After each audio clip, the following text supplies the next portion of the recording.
And our first question here, one advice you will give to budding entrepreneurs in Masters Union and otherwise.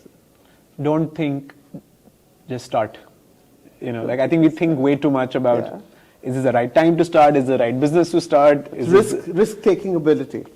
I think India has risk-taking ability, but we just spend too much time thinking about that risk, contemplating. I think if that much time was spent just doing it, we'd be much better off. The colonial era just made us so risk-averse for some reason. I think India is still the most risk-seeking. Yeah? Yeah, I think the US is way more risk-averse. Oh. I think Britain is so risk-averse. Oh, they are. Think about it. Like the Europeans are way more risk-averse than we are. Yes. Right? Because they have also a lot to lose. Yeah. So I don't think it's the colonial hangover. Right. If anything, I would actually appreciate the colonial hangover. I think it actually makes us take more risk. Yeah. But it could still even be more. Sure. Because the cost of starting up today is near to zero. As I said, you don't need to hire anybody now. Yeah. Yeah. The agent's a $20 agent. Yeah. You can do more than an army of 20 fresh grads. Absolutely. I think at TAG we're training a lot of these, AI-enabled agents to do some path-breaking work. Pratham, you're a serial entrepreneur yourself. You manage two of your ventures currently, right? Masters Union and Teta. Yes. Right? How are you able to They're the balance same. your time? For me, they're the same. Yeah, Okay. they're the same. They're just two manifestations of the same thing. Yes. Yes. Yeah. You want to tell us about your other venture too?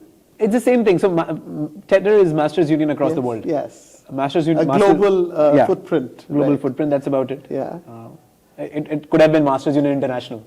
Fantastic. So I don't look at it as two different things. The students are here right now. The Teta kids are in Masters Union campus, and the Masters Union kids are in Teta's campus. Amazing. So it's all amazing. Fantastic. It's so good to know that an Indian, grown from India brand is taking education to. I really, on that, I really feel that how India became the center for software services. Yes. There is a very good chance that in the next 5-10 years, we'll also become the center for education services. Once again. Because education is a services economy.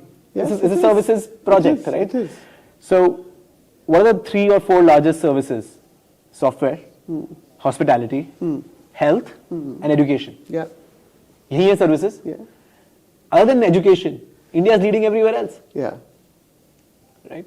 So what is to say? This is that next bastion India will conquer. I really think it should. Yeah. I think because the cost of servicing of education in India is lower arbitrage-wise. That benefit the education industry has never utilized. Yeah. And I feel people will see it now. And this opportunity will get utilized because college in America is expensive. It is. College in India can be cheaper. Only if we can just bring up the quality a little bit. Why can't we have a New Yorker coming to Belgaum to study if he's getting the same skills, better skills at much lower cost? I feel that's going to be the future. And real life business opportunities, many more. Sure, that too. Yeah. Fantastic. Your personal lessons in entrepreneurship that you've learned the hard way, Pratham. I'm still learning, I think.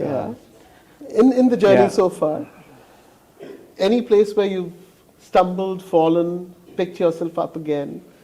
I think we take ourselves way too seriously.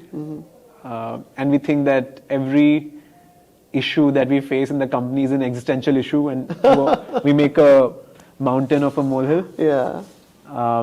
And that leads to a lot of stress, and that leads to a lot of anger, and that leads to a lot of wrong decisions at work. So I think if you just take yourself less seriously, know that you'll be fine. Did you ever find yourself taking your own self less seriously, or you took yourself too seriously at a point, and you felt you wanted to all throughout. I think the last 10-15 years I've just been a very angry and a very negative presence in my own team.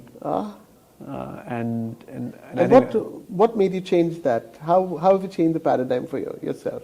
Because I've realized that it doesn't do anything, right? So something is wrong, you fix it. And I'm realizing that it's not doing well for my team, and it's not doing well for the productivity. I think that I'm scolding somebody and hopefully that person will do a better job. Now, it usually doesn't happen like that. It does worse. Yeah. So Yeah. I think I have to change that about myself, and I'm trying to. So, Pankaj ji has been fantastic. helping me quite a bit. He does that to everybody. But thank you, Pratham. This was a fantastic session, and I personally have learned so much with this conversation. And I believe what you're doing at Masters Union and other entrepreneurial ventures, this is going to change the way education happens in our country, not only in senior education, but how students perceive how they need to be educated. And I congratulate you for making this start. Thank you so much, Pratham, and I wish you all the very best. Thank you, friends. I hope you enjoyed this session. Thank you. Bye-bye. Thank you. Thank you.